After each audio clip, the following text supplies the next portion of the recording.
Welcome to Simply Heaven, the podcast where we tackle the biggest question of all time: what happens after I die? And more importantly, how do I get into heaven? Join us as we dive into what the Bible says, explore other perspectives from other religions, and share some wild personal stories along the way. This is a space for honest and real conversations for those looking for hope in this broken world. So grab a coffee, settle in, and join us as we uncover the truth together. All right, here we go. Simply Heaven, we're back at it. Happy New No, never mind. Well, it's technically New Year to us. Yeah, but It's New Year to us. It's going to be like Happy New July for you guys. Yeah. Happy 4th. We got Happy mid-year. Happy mid-year. Happy Biblical New Year, which is March 25th, by the way. Yeah. Oh. There we go. We'll get into that later. Problem solved. So, Not the topic for the day. That's the topic. So I had this interesting dynamic come to me, and this is where we're going to go with the topic. The topic is, what does a good Christian father look like? Is that? Yeah. Yeah. So I mean, we just had the conversation we 2 did, seconds but ago. I Forget So, but the reason why I had the topic is because of this situation. All right.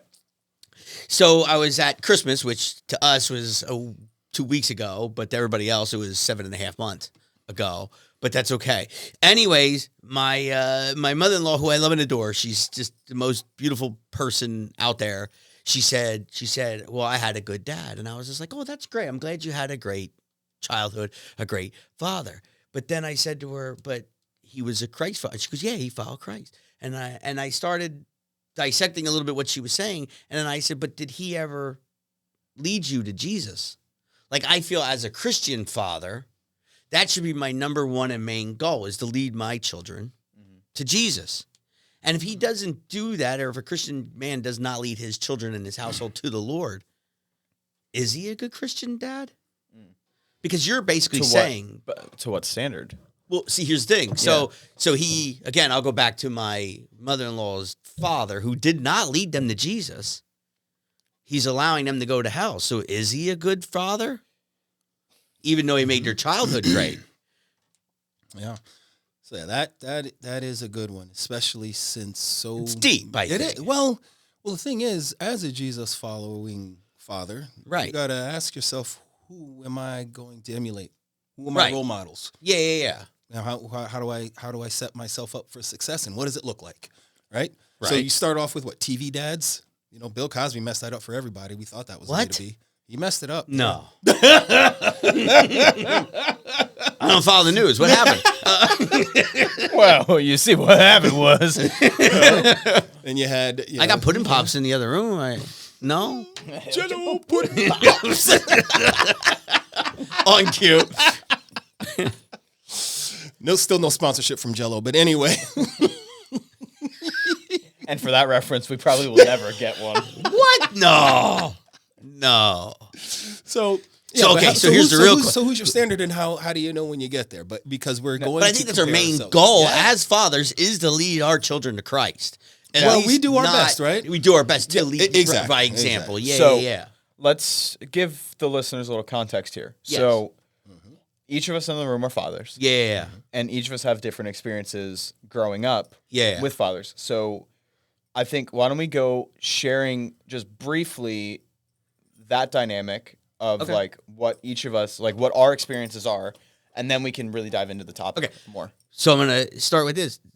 Which one? I think I'll start. Yeah. But my father was not a Christian father. Well, that's that's right. fine. Go That's ahead. how That's we're- part of the yeah. dynamic. Yeah. But I think that should be said. Well, well, that's Because part. I would hold the Christian father to a different level than I would a non-Christian. We're just talking about. We're just talking. We're Dads. literally, All right, we're just all sharing our. We're just sharing the facts right now. We're not sharing all the other stuff. So like the fact I is, see how it is. This is your Because I topic. talk about pudding pops, and now I'm on the side here. You're on this. You're the one starting. You're the one. Are you on the side? you I don't signed know. yourself Waiting up to on you. start. All right, Steve, your family dynamic growing up. What was it like? Let's talk about it. No, all right, so my dad was not a Christian father, and he left when I was a few years old. And then as I got older, he kind of came back. Once I had kids, he was more so around, but he didn't really, he wasn't like the leader of a household. He just kind of, good guy, just didn't, it's not his thing to be responsible. And you have kids. I do. how many, and age range. Man, this guy's putting me on the I spot. know. I have 3 of them. Yep. Talking about dads. And they're in their 20s. Okay, Steve, your turn. I think I know their names. Hold on, give me a second. Okay. No, you don't have to go. No names. No, I'm not saying names. Doxing people over here. No, I'm saying the one's going to be 21. Mm-hmm. I'm good. No one I don't know knows their the truth. ages. No one knows the truth anyway. So you could say 18, 17, and 52. Nobody. 52. There was a long gap in there. Surprised. 2 surprises. I was like Father Abraham with that one. I was getting up Father there. Abraham had many sons, and many sons had Father Abraham. He was old, Steve. All right, Steve. So yeah, and I think it's a good reference point or context is, like I was saying, who's your role model? The first role model that you would have would be your own father. Yes. And I didn't really have that experience because my dad passed when I was 8 years old. And I mean, as far as I was concerned, anyone who was an adult was a leader. So I couldn't really judge him one way or the other. Right. And I didn't even know who Christ was myself. So clearly I didn't know. However, growing up later, my mom pretty much took on both of those roles. Well, yeah, she had to. Right. She had to. Yeah. Even though, she has a partner and has for the 40 years and, effectively married now, she was still both mom and dad. So, and we definitely went to church. So she did, I think, what she could do. Because, her family was a very, the matriarch of the family who had lost her husband right around this. Actually, I think the year before my dad died, my mother's father died, and then a year later, her husband died. So, wow. She had a tough couple of years, early 80s. So, early 80s were good to her, no. So I didn't have my grandfather, I didn't have my father, I really had, my mom, and we did go to church, but I didn't listen, I didn't hear anything. So. What was I didn't listen? I didn't listen to church either. Wait, what do we got? What are we doing? I don't know. That's okay. I'll start over. Anyway, but I think my mom did everything she could as a Jesus following mom. Right. Was she every day or every Sunday in church when we were younger? Yeah, we were up every Sunday going to church, and she was doing what she could to lead us there. Like I said, what she could, because my sister and I both went our own ways by high school. Oh, okay. But it's, still leaves that question of, okay, so as a father, what do I do? So, David, what do you got? Well, you didn't really touch up on how many kids do you have? Oh, yeah. How many kids? Oh, yeah. I talked about my dad, not being a dad. Yeah. So I've got 3, including 1 bonus daughter. Which I like the term bonus daughter. Yeah, I do. I love that. I like that too. Yep. So, it was one that you didn't think you were going to have it. Oh, now you do. So, okay. So not as an accident. It's a blended family. Well, seriously, I mean, my wife got 2 bonus kids. So she, Yeah, I get it. And age ranges for you are 18, 18, and 20. So all. Oh, they're both 18. I did not know that. Yep. Just rolling into adulthood. Okay. So this is a very interesting time to decide how They should a get Jesus out. following dad should behave. That's another topic. That's another topic. Yeah, right. Exactly. So that's another question. What to do now? It's interesting, especially all the things that are happening. But I think that's the topic. As a Jesus following dad, right? What do you do? Right. That was me. Sorry. Take it off here. So for me, I grew up. My dad left when I was 9, but even when he was around, he wasn't like fully present. Yeah. And we kind of shared more about our stories in the first 3 episodes. Yeah. So I would recommend you guys go back and listen to those. But he was an alcoholic, so as far as being present was concerned, it was rarely ever there. Never showed up to any of my stuff. My mom did raise us. We were going to church and things. When he left, I wish I could say that she tried to wear both hats, but really couldn't wear both hats. Well, it's tough. Extremely tough. Yeah. And when I was saved, I actually felt the conviction to try to restore the relationship with my father. So I ended up trying to find him. which led me to actually, I didn't find this out until after the case, but I did find him. Thank you to Google and some good old undercover FBI stuff that I do on my own that I was able to find. And was able to find his last known address and phone number and was never able to get a hold of him. I sent him a few letters, never knew if it ever reached him. But then one day I randomly got a phone call from what was my dad's landlord. Found out that he was living in Newcastle, Pennsylvania, which is about 40 minutes northeast of Pittsburgh. Ain't that weird? You're so close, but yet so far away.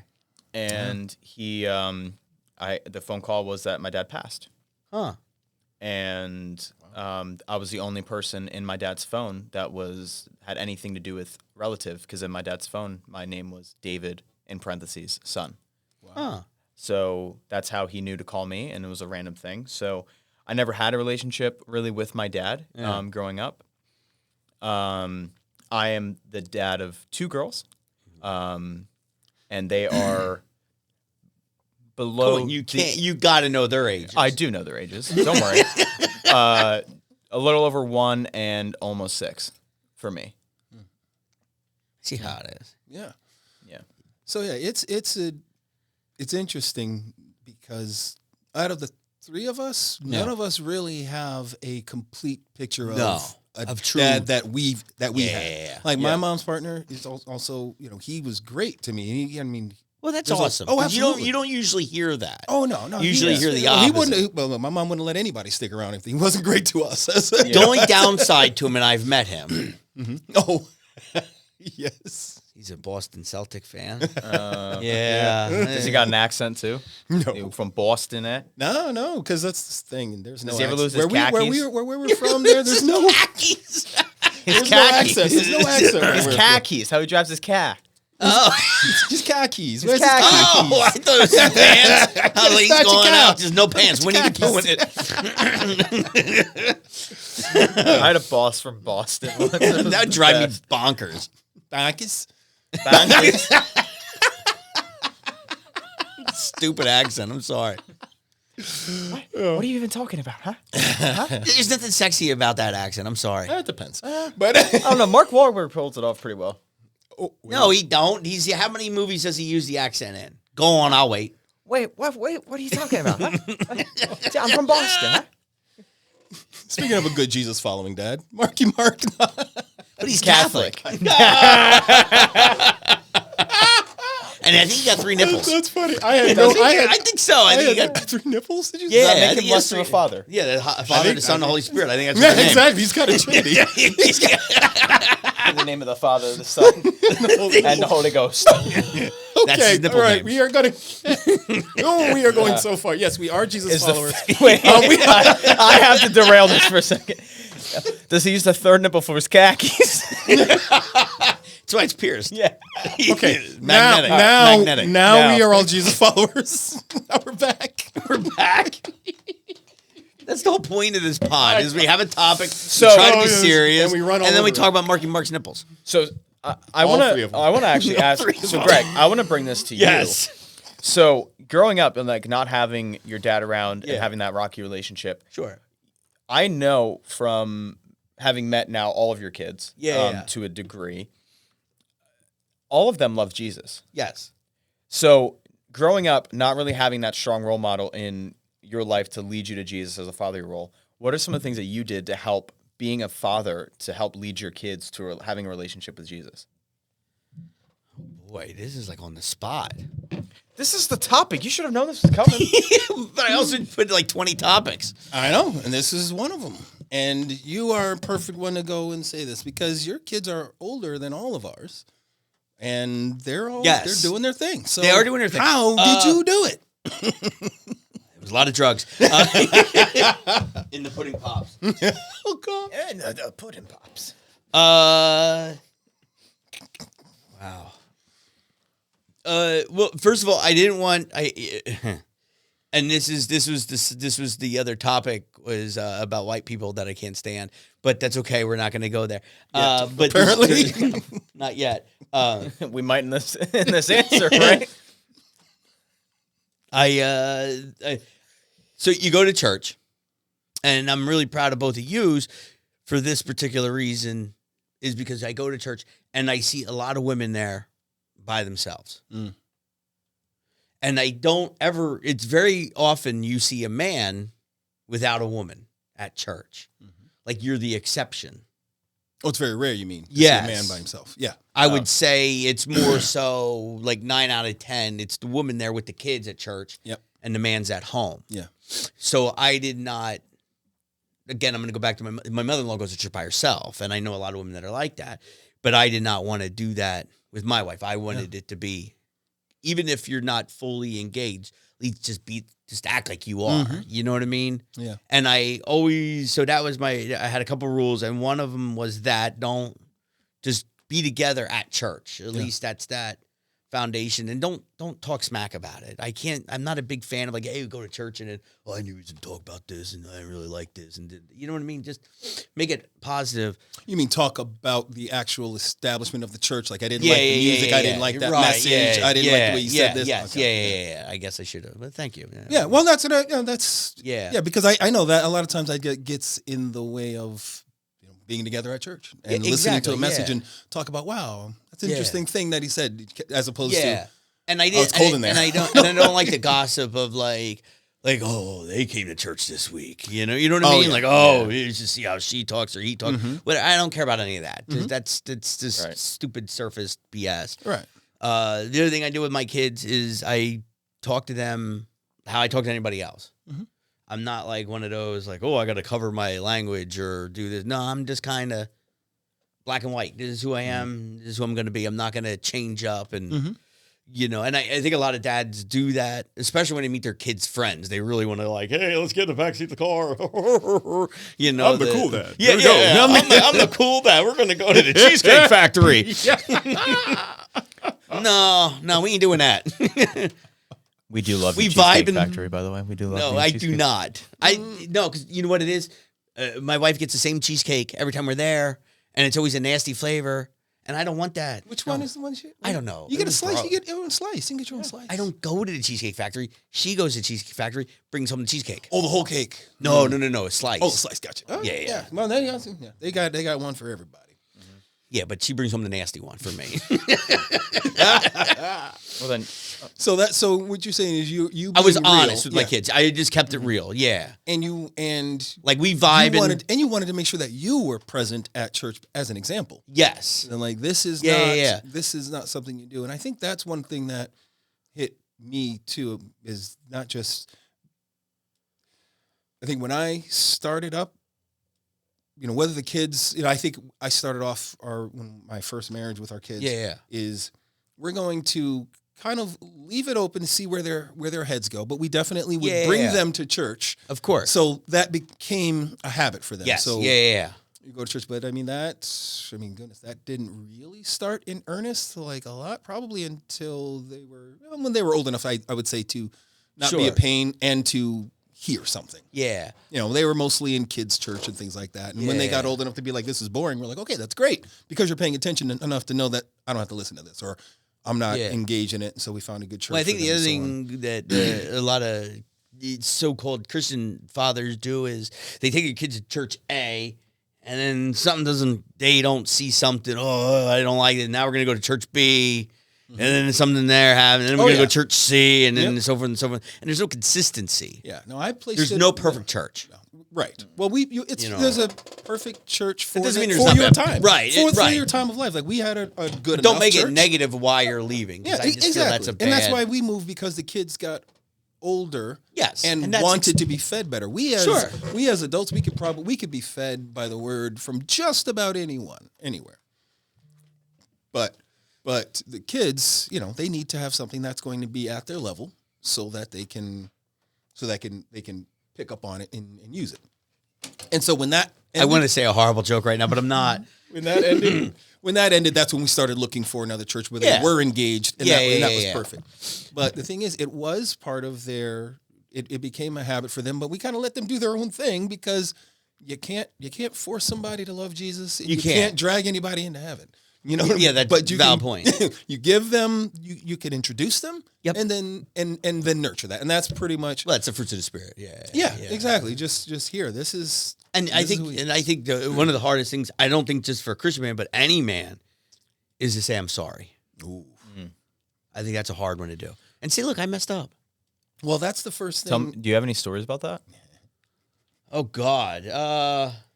Because I mean, I can share on this one too. I don't know. I don't have like a specific story, but sometimes kids say something, do something, they want to test your will, and Right. I'm the only one with. But that doesn't mean. Well, no, you have a son too, but Daughters test it too. Oh yeah. yeah. But you can, maybe get a little too aggressive, or not saying hit them or anything like that, but you could say something, and be hurt like, their feelings. That's probably a little too far. Yeah. I mean, I know, for me, that's probably the biggest thing that I try to do with my kids is growing up, everything was kind of a brush under the rug, you know? So my mom, whenever stuff would happen. Why are you on a stool, by the way? This is just completely because that chair, for some reason, I don't know why you guys get the nice comfy chairs. I get the roller. I mean, it's comfortable, but Because, to sit in the podcast. We are host and co-host. Yeah, I get it. I'm just a producer. If this stool was a little bit shorter, this would be perfect. I know, but you're about to hurt yourself. Yeah. But I'm folded like a pancake right now, so I can talk to the microphone. But this is better because in the process, Is that what you said? Isn't that telescopic?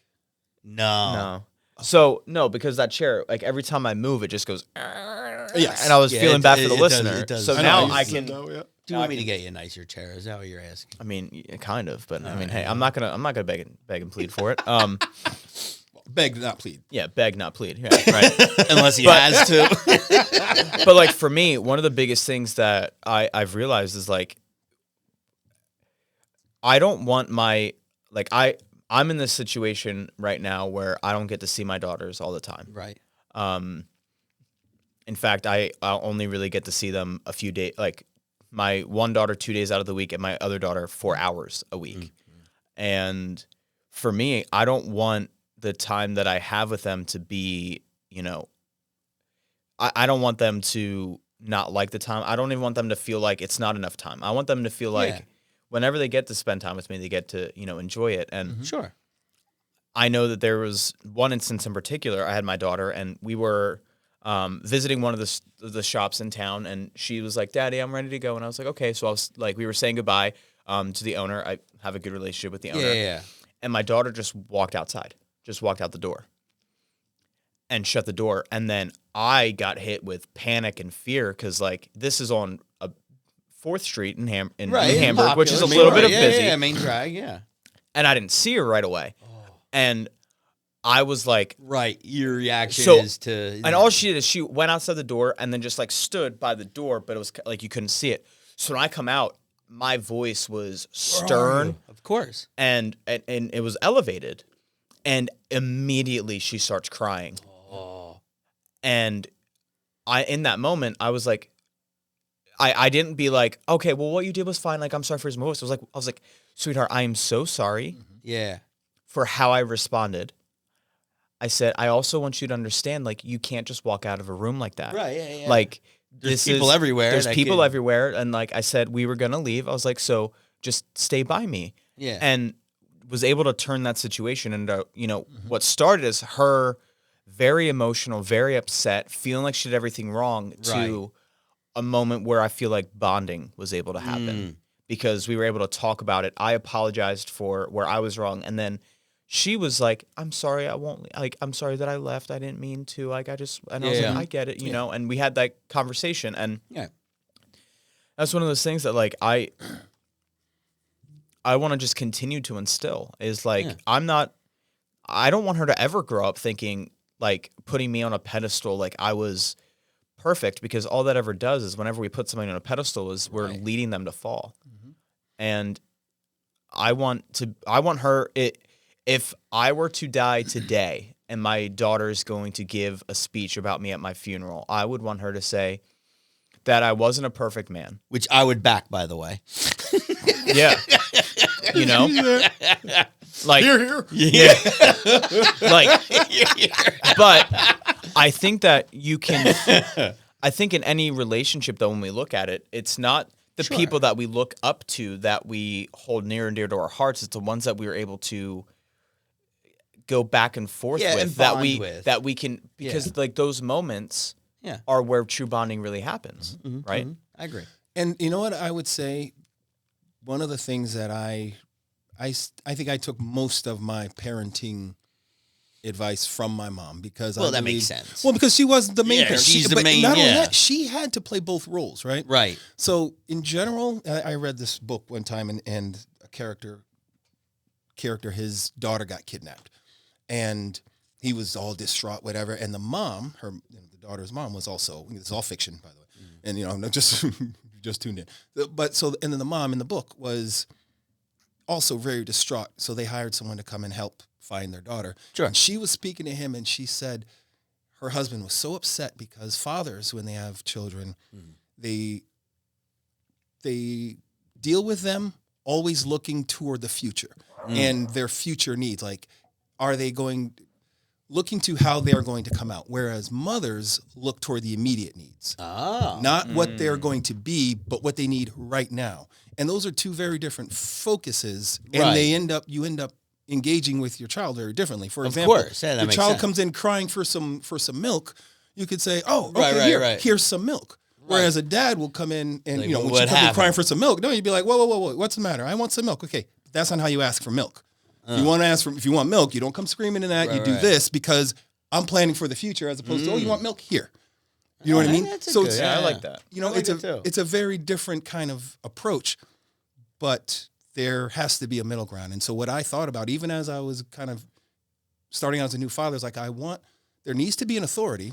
Right, of course. But I want my child to always know that no matter what, they are always loved. They are always loved, even if I criticize you, even if I tell you, I want you to do this, not that, or stop doing that, or start doing this. You are always loved. Any criticism you get is out of love. It's because I care, and that is biblical, right? Well, spoil the rod, spoil the child. Right, because spare the rod. Yes, spare the rod, spoil the child. But also, a father disciplines those he loves. And yes, it's discipline. Now, discipline is difficult because some people think discipline is slapping you across the face. You know what I mean? Yeah. But that isn't what I would call a loving authority, which is something that I think helped me submit to Jesus, because what I saw in God and what I saw in Jesus is an authority, because there's no getting around the rules. Well, but there's loving authority because there's grace for the rules. Yeah. So that's how I tried to. Well, I think you touched on it a little bit. To me, I always tell people there's all different types of love, and the toughest love is tough love. That's it. That doesn't mean it's easy for you or the person. It's just it's still love. It's just tough, like you said. I got to discipline you. I don't want to.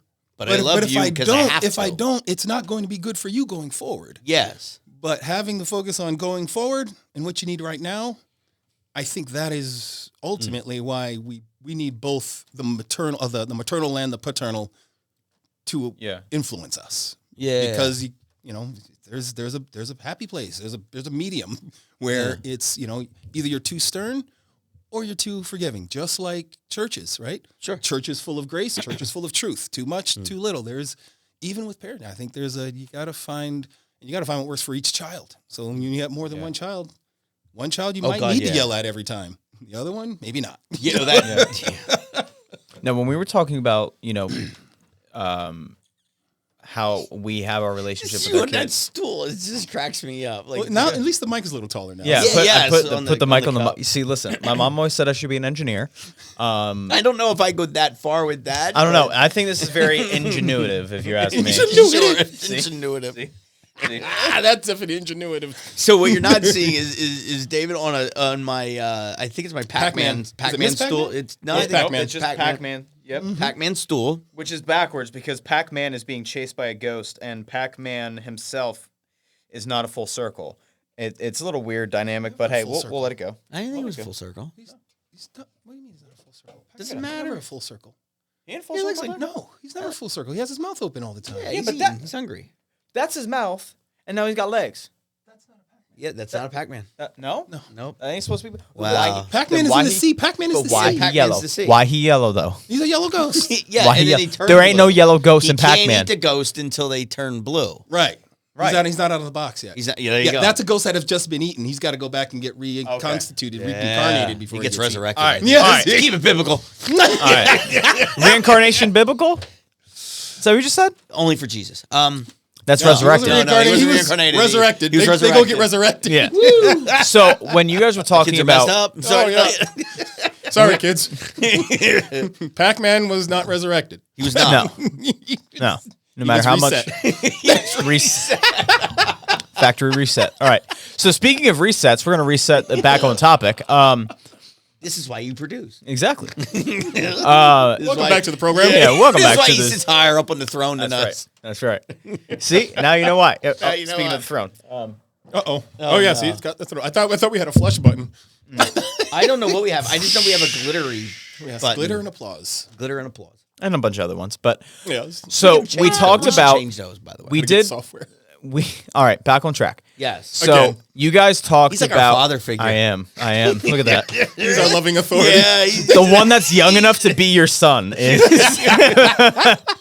which applies for both of you. Is the and oh how the turns have tabled, am I right? I don't know that's how it's said. That's but the okay. that's an office Or reference. Or verse vice. Is that an office? Okay. So you guys both Yes, when we were Daddy? talking about you guys both talked about when you were asking about your kids and leading Yeah. them to Jesus. You brought up church. Yes. Take church aside. What Okay. else did you guys do that help lead beat your him a kids lot. to Jesus? No.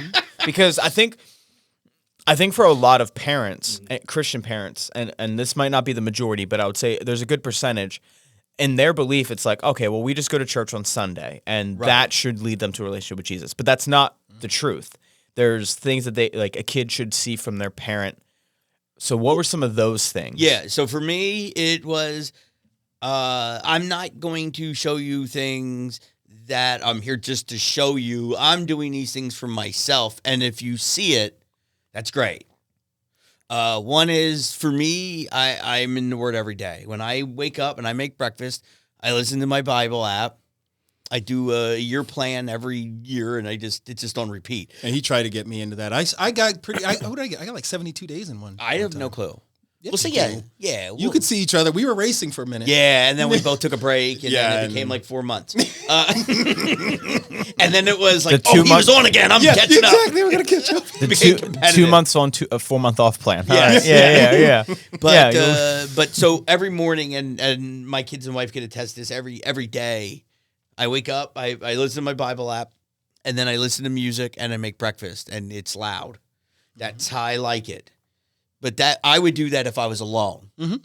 You know, and that's something that they see, and then they go, "Oh, it's just it's in him. It's not. He's not doing this just to showcase." Right.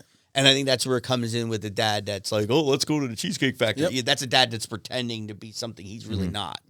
You know I what I would mean? say that I would, to that question, David. I would say what you got to practice what you preach. Yes. Otherwise, you're just as Right, that's- bad as yeah, the that's- pastor, right? Yeah. Because Yeah. if you're outside of church, you can't leave church at church, right? It's not how much Yeah, you go yeah, to yeah. church, how much of church is in you. And if you leave church and then you get on the road and you're cussing out every Tom, Yeah, Dick, yeah, and yeah. Harry who crosses the road and talking And that smack happens. about people, That happens. It does happen, but you are not being a good witness for Christ It's true. to your children, because now they're saying, okay, so it doesn't matter. So I can Yeah. believe in Jesus and still be an asshole, and that's all good.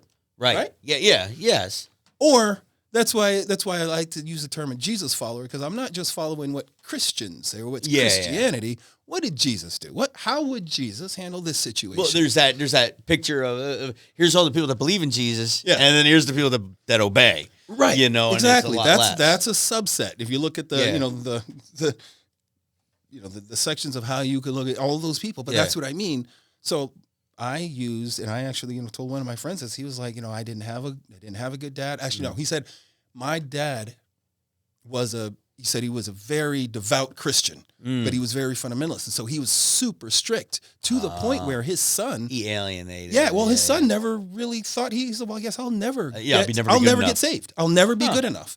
Because if I have to be that to be good enough, I'm not going to do it. And so he never really felt safe in his salvation, even though he loves Jesus, but I don't think I'm safe. And that's what I mean, why it's like, okay, he is a Christian. He believes in Jesus, but are you following what Jesus said? Because Jesus made it clear this is about being close to God. And so when he said, I've been looking for a role model and I don't know. And I said, well, I felt the same way. And I changed the way I behaved toward my wife and my kids after I was saved. And because I just use Jesus as, he's the role model. He's my role model. He's the ultimate father. That's it. So even if a pastor says something and I look at, well, Jesus didn't actually say that or what I've seen, then this pastor and I, we could have a conversation. Explain that to me. Yeah. You know what I mean? Yeah. Because I feel like that doesn't fit with what I understand. And I've had those conversations with pastors because I think we're talking from the same book. You know, we may have read it and got something different, and that's when we can talk about it. But ultimately, you got to practice what you preach, because I felt like if I, go to church and, praise God and I'm, love Jesus and speaking love and doing all those things, and then I'm not doing it. Yeah. Well, then that's what I'm teaching them to do. I'm teaching them to be two-faced. Right? Yeah. Because that's my example. Exactly. And I think for me, going back to the way you said things that I did, is I sat there one day and I said to myself, what is it, if I could be my father, what would I have done different? What would I change? What would I do? And I kind of said, okay, I'm going to do these things, because we touched on generational curses, I don't know, a few pods ago. And I was just like, we can't be better. We got to be better. When you know better, doing stupid. Do better. Yeah, you're right. You know better, do better. Yeah. So that was one of the things. And I just, this is who I am. Just be you. Don't try to change. And that's because they're going to see right through that. And the thing is, when I say using Jesus as a role model, I believe everyone who calls themselves a Christian, that, if that's what you say, that kind of means that that's your role model. Now, yeah. We all have role models that we can look up to and that we can chase after. And Jesus knows you can't be me. You can't be me, and he knows that. But you always know that's the goal. And there isn't any shame in not being a perfect, sinless human. Well, that's what I was just going to say. There's no shame in that. That's how we are. That's what we are. And that's exactly who we should be. Exactly. And I think that's very important to explain to your kids, especially, your kids are, I mean, at any age, I feel. Yeah. There are a lot of I'm going to mess up. There's a lot of grown people who feel like if I mess up once, I'm out. Yeah. Yeah, and it's okay. Yeah. And that's I think with the kids too, that's the most important moments was when they mess up. You sit there and say, hey, look at me, I'm a mess. Right. You know what I mean? But I'm still going, I'm still being better. I'm still being pruned and shaped and formed. And I think it goes back to what you said earlier, which was letting them know that you are not too proud or too big or too authoritative or too much in charge to say, I'm sorry, I messed up. Because in fact, that's the most important to me. That's the most important thing. I think that type of humility is exactly the same type of humility that allows you to bend the knee to Christ, because you have to be able to put yourself in place and be like, I am not you. I'm. This is your world, right? And you're going to be with me in it. I'm with you in this, and you're with me. But you are the authority, not me. Right? And that humility allows you to say, you can say sorry to anybody, because I know who I am in Christ. It's not like I'm losing anything. My ego is fine. Yeah. I'm good because I know who I am, and I'm reaching for a different goal, right? I'm not trying to be number one salesperson. I'm not trying to be, top 25 or whatever. Yeah. I'm trying to follow a goal of who I want to be for everyone around me, and Jesus is my kind of North Star. Sure. I mean, not everybody liked him, but I liked him. Yeah. That's fun. It's true, though. It's true.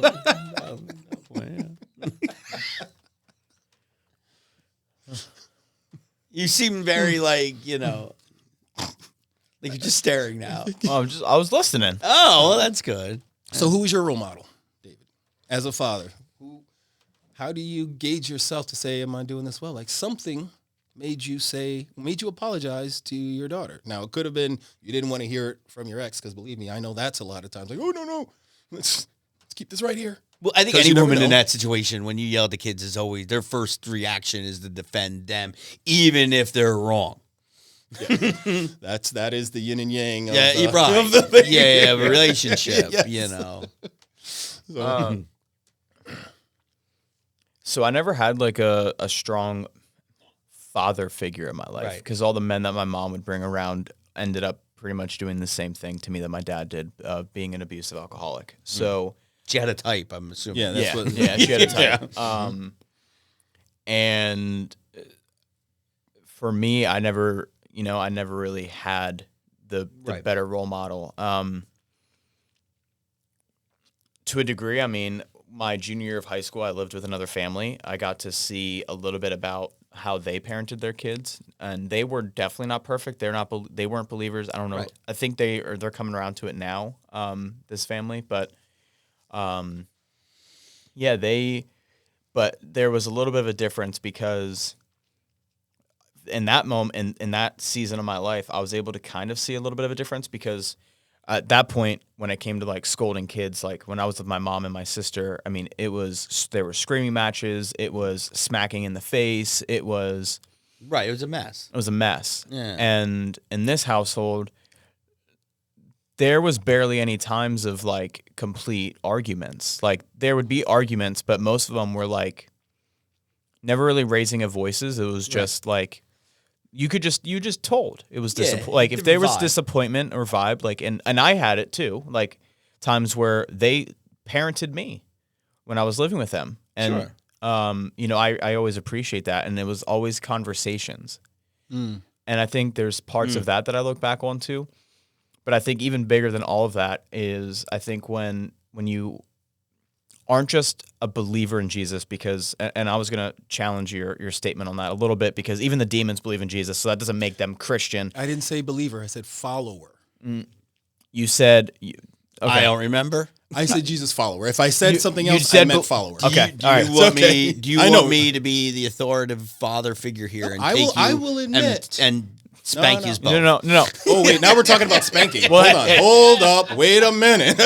Hold up. And I'm not attacking. I wasn't attacking the thought, but I'm just making sure that is known. Like nobody's getting ice cream after this episode. No. As that's a follower of Jesus. That's a great. That's what I mean. So if I said it the other way, I misspoke. Yeah.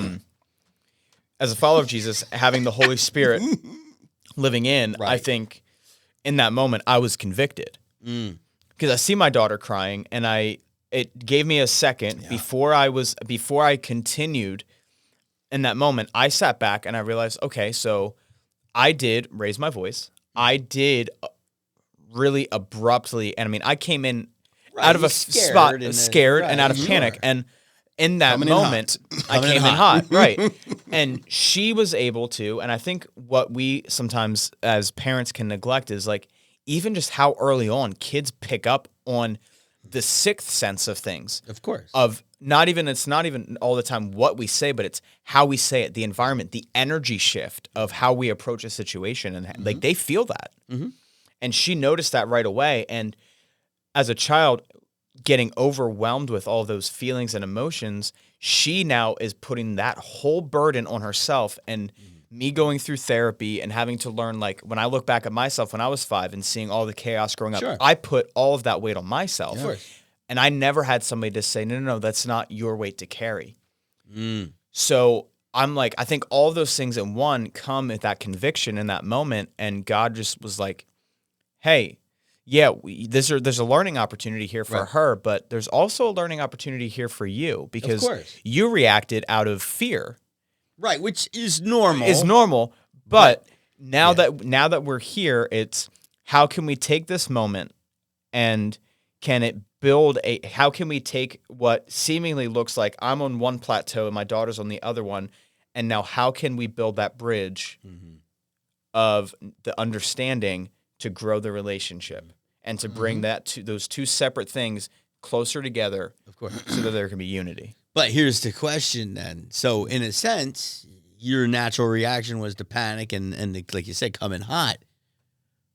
But let's now flip it to and I'm not blasting Christian, but there's also that super passive Christian that's very big on like person in general, right? A person in general, but we're targeting Christian men is now they don't say anything to the kid, and they now every time. And I've certainly fallen in that boat too. Right. Because so what is the right? You know what I mean? Because you want to discipline and say, hey, don't go outside without letting me know. You don't want to come in hot, but you also don't want to come in like, well, it's okay. You don't want to be that guy either. So there's a thin line that we try not to cross. Yeah. Go ahead. Well, I was gonna say because you brought this little thing up too, like not being with the mothers of my children. Like right.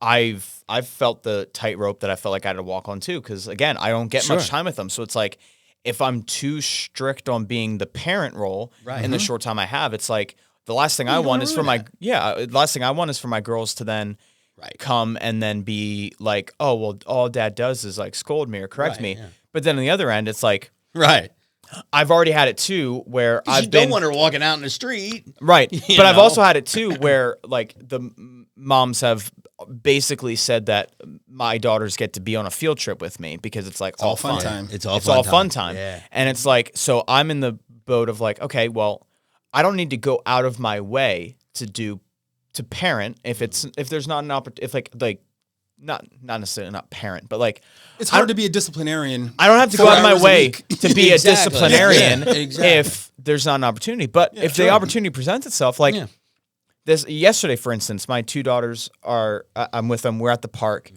Now they can do some things together. But when you have a 5-year-old who can climb the jungle gym and do everything by herself, and the 1-year-old can't, there's times where like I'm like, you're you are in there as a play partner. I'm staying with my 1-year-old because she can't do much. Yeah. And then my oldest daughter is wanting to play, and then she starts going off and playing, and I just like, hey, stay in sight. Stay in sight. Like you need one of those leashes. Yeah. And the one time, I mean. She started. That's one of my topics for why I hate white people. Go ahead. She climbed leashes. Those like ladders that go up and then they kind of curve. Oh yes, like a curl. The curly jungle gym thing. Yeah. When I'm with her one-on-one, I'll let her climb that. Sure. And she went out of sight for a little bit, and then she came back and she said, "Daddy, I tried climbing that ladder and I just couldn't do it. I got scared." And I said, "All right, well, that's okay." I was like, "Hey, thank you for not pushing yourself past it." And I said, and also. I wasn't there and I didn't know you were climbing that. I said, that's something. I was like, if you don't feel 100% confident that you can do it, please don't do it. And she said, okay. Good. And then here's what happens. 10 or 15 minutes later, I'm in sight and she looks at this thing that she wants to climb. It's like a little, like, not like a rock wall. It has like the holes in it, but like looks like a rock wall. Sure. Yeah. She's standing at the bottom, looks over to me, sees that I'm there, and she said, Daddy, can I climb this? And I said, absolutely. Mm-hmm. Yeah. And then she climbed it. Yep. Good. And all it took was a little conversation of me just asking her, like, hey, I would appreciate if you aren't confident not to do it. And she didn't do it. And again, that goes to the thing that we were talking about. And I didn't know until that character in the book said, dads look like this and moms look more like that. Yeah, I never. But that was one of those things like, okay, you did that. Yeah, you're I would rather for this. Future in I'd rather this not happen again. Right. So let's address it now. Yeah. Whereas I think moms are like, oh, well, you wanted to do that? Okay. Yeah. Because that's what you wanted to do. Right. And we're not saying that. And I'm we're not saying they're wrong and how it's okay. moms right. come No, at it's it. not. Right. But it's different. The give and take. It's a give and take, and then there is and what I'm saying is both mom and dad need to recognize some things. It's one of those things. And this is just something that happens. Is it in my mind? Mm-hmm. This is just how I work as an engineer. Or my mind is working. Maybe it's too black and white. David's the engineer here, by the way. But if there's his Mom proclaimed. His mind might work the same. My thing is like this. Not to mention, I'm actually a controls engineer. So like I actually program things to move things. All right, we get it. Blow You're things important. up. Yeah. So, but here's my point is, NASA called the other day. If something happens. He's the black Elon Musk over here. We get it. You went to college, Steve. All right. I forged. He owned college. I forged my degree. I'm a printing engineer. No. By the way, he's looking for work. He just came out and shot out his resume. But what I mean by that is when something happens. I'm not even going to. Go ahead. Yeah, Sorry. Yeah. I'll mute your mic if you can. As a parent, as a person in general, if something happens and you don't want it to happen again, what do? You put something in place so it doesn't happen again. That's what I do. For example, I keep dropping my phone and it cracked. You know what? Oh, Steve. Next time I drop my phone, you know what?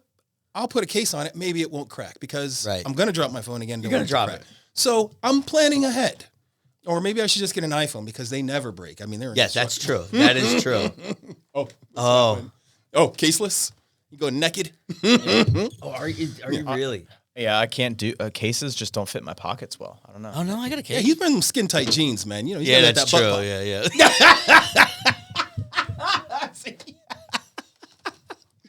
But so that's what I'm saying. Catch me looking at that, you know. So here's it's just you're getting a message. Kind of like you take a Oh, go. great. Sorry, Oh my word! Charlie horse. This is going down. Hey, the mic stayed on the mug. That's what matters. Yes, that is true. What you missed. That's called good engineering. That's good engineering. What you guys just missed Ingenuity. is I just bashed my knee off the corner of my little table here, and the table went moving really well, but the microphone that's sitting on top of the mug stayed. It stayed. He definitely built that castle on the rock. That's right. Yeah. That's right. See, Mama, you be proud. You be proud. So now, do we scold him about doing this in the future, or do we scold him just for now? Okay, that's a great question, right? Because here's the thing. Dad's going to do it again. Dad. Right. What I was saying was, is this something that you would like to happen again? Probably so. So I'm. Should we hold him down and beat him, or should we? No, I think we should just wait to see it happen again. That's the thing. If something happens that you don't want to happen again, you probably want to do something that's kind of like, whatever that is. Every time I leave my coffee mug here, I knock it over. I don't put it there. I don't know. What do you want from me? That's what I'm saying. That's the kind of thing. So that's what you did. Like, I don't want you running out in the street. I think a good. Please don't do that. Or you could go yelling at them and blah, blah, blah. But ultimately, you want to address a situation that you don't want to repeat. Yeah. But you can do it And for lovingly. you, it's a little different situation. But I think for me, and I'm not saying I have the easiest situation, but I think that's a very valid point. Is we all have different parenting styles, and we all have different disciplinary styles. Oh, yes. And I'm not, but used to had ex-wives. It's a lot harder for me. Me and my wife could sit down. Doesn't mean the conversation's easy, but how are we disciplining in this situation? Yeah. You know what I mean? I think that's like I said, that's easier for me to do. Well, Not knocking, it's because you don't want to sit there and say, hey, don't run out in the street. I think anybody with any common sense would sit there and say, hey, don't do that. But I don't know. You know what I mean? Some women are just, they don't have that gene. But it's not, it's really a matter of. I'm not saying women in particular. I'm just saying that person in particular. Any person that you know might just look at it differently. Oh, right. Well, they're just having fun. Yeah, they're just having fun. I know they're just having fun. Yeah. But they're playing in the street. Yeah, right. You know what I mean? Yeah. So that's what it goes back to the thing that even when it comes to disciplinary styles, Especially what as a do you Christian discipline and what do you not, and then when you do discipline, how far do you go? Right. How much punishment or addressing the issue is too much? Is calling it out enough for some kids? Right. Some kids need to be grounded, or does it depend on the offense? And those are the conversations you've got to have. If it's just you got to have that conversation with yourself. And when you're a married couple, like in a nuclear family, sure, you still. I mean, because you want your daughters to be, straight and narrow, and that's harder because of your situation. I'm not trying to bring that up, but but it is harder because you got to be you're on the same team. It doesn't matter how much. Who's on the same team with him? Well, him and his the exes. Yeah. They're still on the same team. They want to make sure their star player, his daughter, play the same game but in different leagues. Right. But your star player is your daughter and your daughters, and you want to make sure that they turn out the right way. And you got to. I think ideally you would. That's in any kind of separated or situation like that. Not a blended family, really broken family at that point, or co-parenting really. Yeah. That can be truly tough. Cooperation, or there isn't, and the co-parenting is really just comes down to handoff and avoiding court. Seriously, there is no co-parenting. You do what you do over there, I do what I do over here. You get mad, call your lawyer. That's it. Yeah. That's all I can do. That's unfortunately effectively where mine kind of ended up, where the kids aged out. You get mad, call your lawyer. Stop calling me. I don't think you have that problem.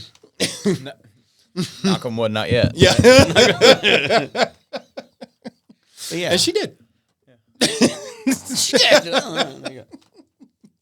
But that's a difficult thing. And Oh my God, yeah. But at the same time, I'm not going to change my parenting style when they're here, because we did have those conversations. And before our marriage, finally ended, we still had conversations about discipline in it. So it wasn't any different. It was just as different as it was when the kids were home alone with mom, when the kids were home alone with dad. Right. That was pretty much, it was just the same thing in different houses, as far as I was concerned. I don't know what they would tell you. Okay, so I'm going to circle back to the beginning. Let's go. All the way back to the beginning of time. No, of this pod. So my question started off with my situation of, I guess he'd be my grandfather-in-law. I never met him, but anyway. So my question is this: can you be a good Christian dad and not tell your children or lead them to Christ? And why does the world look at it and go, "Oh, that's a good dude over there," knowing nothing about him? Like, can you be a good person in the sense and be a good father without talking about Christ? Or is it two different questions? I think it's kind of two different questions. For example, if following Jesus or being a Christian or what have you doesn't give you a lock on being a good person, a productive person, a nice person, a loving person, and you could be anybody with a God or no God, believe in faith or whatever, and be that, right? Which is great, because as far as I'm concerned, as a father, whether I believed in Jesus or not, I would want my children to be people that people wanted to be around. You know what I mean? Okay. Because there's a lot of people you probably don't want to be around, and there's a reason you're like, man, what's that? I don't want my kids to be that. I would rather them be, I want them to be successful. And so I'm looking at all the things I want them to be. Yeah. And then where they are now in the world that I know that they're going to be walking into, and I want to prepare them for that world. Yeah. I can do that. And I would say I would call a father or parent, mom or dad, who is properly preparing them for the world as far as they know it, because that's all we do. Prepare them for the world that they're going to go into, and they know that they are loved no matter what. Right. When I meet people and they are kind of, like David would say, you can tell like someone's whole life. I can tell if someone, after a couple of while we're talking, I could tell if they've had a loving relationship with their parents, because people who haven't there's something missing. To know that you're loved, to walk out in the world knowing that no matter what, at the end of the day, mom and dad loves love me. Dad, in your heart of hearts that you are loved, and that is what I wanted my kids to have, whether no matter what they did. So I think that's good. I wouldn't say someone is a bad parent for not deliberately bringing them to Jesus. Right. I'm not saying deliberate. I'm just saying having that one-on-one conversation of, this is why I accept the Lord as my Savior. Oh, yeah. And this is why I think you should. Oh, yeah. I think, to me, I agree with you-ish, but I think that being a Christian father, if you do not lead or lead by example or have that conversation about Jesus and saying this is who we're going to spend eternity with, I think you fall flat on your face and you're a terrible father. So put it this way. I agree. I'm not trying to say it black and white. Because I think you said in the beginning, as a Christian father. as a Christian father. If you don't tell your kid, then absolutely. Because as a Jesus follower in general, if you don't tell your closest friends about that's what the baptism is all about, right? Yeah. That is a public declaration of you following Jesus. That is my example to everyone, and I've told everyone that I follow Jesus. That's what you want everyone to come and see, and they can see then through your actions what it's like to live with Jesus, right? Yeah. So that is one way. But yes, I agree with you. As a Jesus follower, as a parent, yes, it is your duty. It's your responsibility. To do so. And not to take them to church. Not but necessarily. to No. show them the church. That's right. In Because your the action. church isn't in a building. Yeah, thank you. Yeah, Be the yeah. church. The church isn't in the Because building. I think a lot of people do that. Oh yeah. Where they take the kids, Toss them in the building and yeah, hope yeah, it they happen. go. Hope Yeah, it- get in there. Yeah, exactly. You Go love get some Jesus. damn it. Go get some Jesus. Come get some Jesus. I think since you both kind of answered the more of the hypothetical option, Sure. I will go extremely Oh, personal. I thought you were going to say that was wonderful and perfect. No, it was. I loved it. I loved it. Hypothetically, but No, I'll just go personal. So I'll throw it back to, I said, if I was to die today and my daughter's talking my funeral, if I die today and my daughters, when they're talking about me, if part of it isn't, one thing about my dad is that he absolutely loved Jesus. If that's something that doesn't come out of her mouth, then I failed. Oh, Yeah. yeah, that's a great way of looking at it. I like have that. actually heard my kids say that about me, and I was very happy to hear it. Not that it wasn't that loving. I'm going to ask my kids now. No, it wasn't that loving. It was more That's a good like, question. oh my goodness, Dad, you're going to tell us how this applies to Jesus, aren't you? Like, But that's a good thing. I know. I Yeah. was like, well, maybe I will. Yeah, yes, I will. but I think, yeah. Look at all this malarkey going on here. But I think that that as fathers, I think to really put a bow on it, I mean, we should be viewing our kids as complete gifts from God. They are, yeah. And that is as family, and to have a family unit, God is entrusting us with right. His Yeah. own children to lead them to Him. That's right. yeah. And And it's not a gift. Right. It's a It- charge. It's an assignment. It's an assignment. Yeah. right. We get blessed Sometimes with it's the a gift. well, yes, your but- gift is an assignment. Yeah. But isn't this whole journey of life an assignment Yes. too, of all things, It's a. So we get this gift, and every gift comes with a little bit of responsibility. And with that responsibility, it's to help lead and guide and sometimes course direct back to Him.